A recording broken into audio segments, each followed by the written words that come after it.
गुजरात, सोलापूर, जतच्या सीमेवर जे झालं ते एकदम आत्ताच का होतंय? शरद पवारांचा सवाल.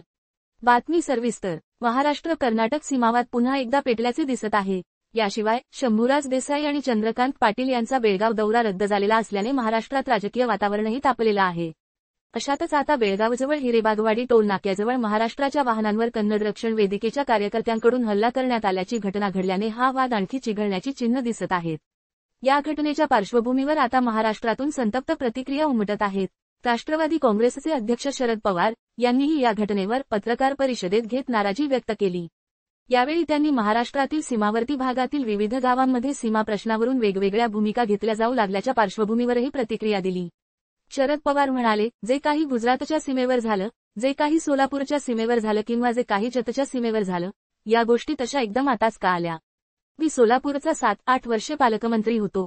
मला सोलापूरची चांगली माहिती आहे. हा प्रश्न माझ्या त्या कालखंडात कधी कोणी मांडला नव्हता. जत असेल किंवा गुजरातच्या सीमेवर हे प्रश्न कधी कोणी मांडले नव्हते.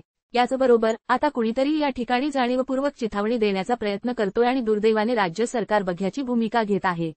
ठीक आहे, त्या भागातील लोकांच्या काही समस्या असतील तर आम्ही त्यांना भेटू, त्यांच्यात सामंजस्य निर्माण करू, हे एक नवीन चित्र निर्माण करण्याचा प्रयत्न केला जातोय, त्यातून मार्ग काढू, असंही यावेळी शरद पवारांनी सांगितलं. सांगली जिल्ह्यातील जत तालुक्यातील काही गावांनी पाणी प्रश्नावरून कर्नाटक राज्यात सामील होण्याचा ठराव केला आहे, असा दावा बोम्मई यांनी केला होता.